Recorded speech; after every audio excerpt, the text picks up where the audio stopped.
নমস্কাৰ বন্ধুসকল, আপুনি ভাবে নেকি যে আপোনাৰ বন্ধু কমি গৈছে, আপোনাৰ প্ৰতি মানুহ আকৰ্ষিত নোহোৱা হৈছে, বা আপুনি কাৰোবাক আকৰ্ষিত কৰিব বিচাৰিছে, ইমপ্ৰেছ কৰিব বিচাৰিছে, কিন্তু কিবা অসুবিধাৰ বাবে তেখেতক আপুনি আপোনাৰ প্ৰতি আকৰ্ষিত কৰিব পৰা নাই। গতিকে এই সকলো সমস্যাবিলাক মষিমূৰ কৰিবলৈ, এই সমস্যাবিলাকৰ সমাধান লৈ মই আপোনালোকৰ ওচৰলৈ আহিছোঁ। কাৰোবাক আকৰ্ষিত কৰিবৰ বাবে কেইটামান টিপছ আপোনালোকৰ মাজলৈ মই লৈ আহিছোঁ। আপোনালোকে কমপ্লিট ভিডিঅ'টো চাই থাকিব। বন্ধুসকল, যেতিয়া আমি কাৰোবাৰ লগত কথা পাতি থকা সময়ত, সেই কনভাৰচেশ্যনটো চলি থকা সময়ত আমি কি কথা পাতোঁ সেইটো বৰ বিশেষ ইম্পৰ্টেণ্ট নহয়। আমি যেতিয়া কাৰোবাৰ সৈতে কথা পাতি থাকোঁ, 90% কথা আমি কেনেকৈ কথা পাতিছোঁ, আমাৰ ভইচ টোন কেনেকুৱা, সেইখিনি কথাহে মেটাৰ কৰে।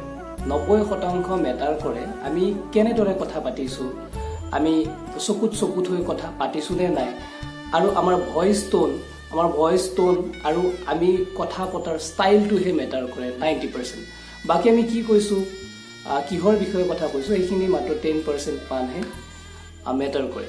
গতিকে আমি কথা পতাৰ ক্ষেত্ৰত যেতিয়া আমি কাৰোবাৰ সৈতে কথা পাতিম, তেতিয়া আপোনাৰ ভইচ টোন আৰু কথা কোৱাৰ ষ্টাইলৰ ওপৰত আপুনি বহুত বেছি গুৰুত্ব প্ৰদান কৰিব। গতিকে আমি ভিডিঅ'টো আৰম্ভ কৰিম ফাৰ্ষ্ট টিপছৰ জৰিয়তে।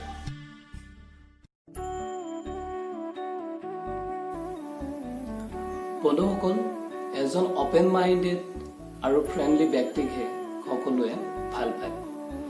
গতিকে কাৰোবাৰ আকৰ্ষণৰ কেন্দ্ৰবিন্দু হ'বলৈ হ'লে আপুনি অপেন মাইণ্ডেড হ'ব লাগিব আৰু ফ্ৰেণ্ডলি হ'ব লাগিব। এইটো মষ্ট ইম্পৰ্টেণ্ট কথা। গতিকে যেতিয়া আপুনি কথা পাতিব কাৰোবাৰ সৈতে, তেতিয়া আপুনি অপেন মাইণ্ডেড হ'ব আৰু ফ্ৰেণ্ডলি হ'বলৈ চেষ্টা কৰিব। এতিয়া আহি 2 নম্বৰ টিপছটো। হয় বন্ধুসকল, ছেকেণ্ড টিপছটো হৈছে ফানি আৰু চেন্স অফ হিউমাৰ। এইটো খুব ইম্পৰ্টেণ্ট। যেতিয়া আপুনি কাৰোবাৰ সৈতে কথা পাতিব বা কনভাৰচেশ্যন এটা ষ্টাৰ্ট কৰিব, আপোনাৰ চেন্স অফ হিউমাৰ ভাল হোৱাটো উচিত আৰু আপুনি ফানিটো হ'বই লাগিব। ফানি বুলি কওঁতে আপুনি ধেমালি কৰিব লাগিব। ধেমালি এনেকুৱা নহয় যে আপুনি প্ৰতি সময়তে ধেমালি কৰি থাকিব।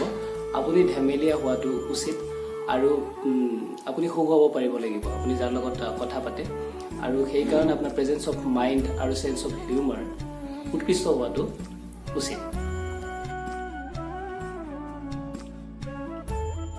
বন্ধুসকল, কাৰোবাক ইমপ্ৰেছ কৰিবলৈ হ'লে সেই ব্যক্তিগৰাকীক আপুনি এটেনশ্যন দিবই লাগিব। তেখেতৰ কথা আপুনি শুনিবই লাগিব। তেখেতৰ কথা শুনাটো হৈছে যেতিয়া আপুনি কথা পাতি থাকিব, তেখেতক গুৰুত্ব প্ৰদান কৰিব লাগিব।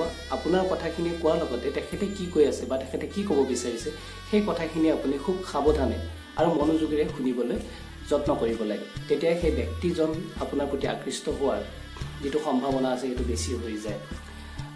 কাৰণ এনেকুৱা বহুত বন্ধু আমি লগ পাওঁ যিয়ে নিজৰ কথাটো ক'ব বিচাৰে, কিন্তু বহুত মানুহক তেখেতে সেই কথাটো ক'ব নিবিচাৰে। এইকাৰণে নিবিচাৰে, সকলোকে আমি ট্ৰাষ্ট কৰিব নিবিচাৰোঁ সহজতে। গতিকে যেতিয়া আপুনি মনোযোগেৰে কাৰোবাক গুৰুত্ব সহকাৰে কথা এটি শুনিব, তেতিয়া তেখেতে তেখেতৰ কথাবিলাক আপোনাৰ ওচৰত ব্যক্ত কৰিবলৈ সুবিধা পাব আৰু আপোনাক ফ্ৰেণ্ডলি গ্ৰহণ কৰিব আৰু আপোনাৰ প্ৰতি আকৰ্ষিত হ'ব।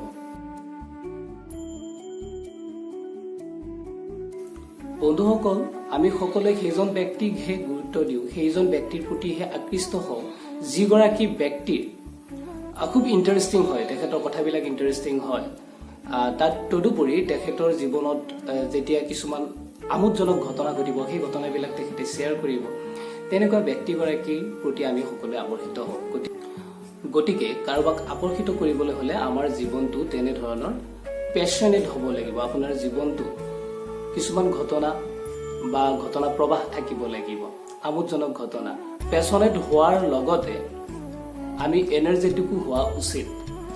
যেতিয়া আমাৰ জীৱনত কিছুমান গ'লছ থাকিব, আমি কিবা এটা কামৰ প্ৰতি পেশ্যনেট হ'ম, তেতিয়াহে অইন ব্যক্তিয়ে আমাৰ প্ৰতি আকৰ্ষিত হ'ব।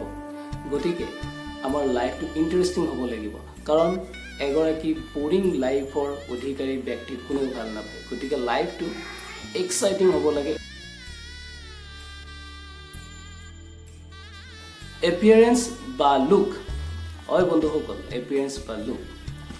আমি সকলোৱে এটা ধাৰণা লৈ থাকোঁ যে মানুহে সেইগৰাকী ব্যক্তিৰ প্ৰতিহে আকৰ্ষিত হয় যাৰ এটা ভাল এপিয়াৰেঞ্চ আছে, ভাল লুক আছে বা টকা পইচা আছে, কিন্তু এইটো ধাৰণা সম্পূৰ্ণৰূপে অশুদ্ধ ধাৰণা।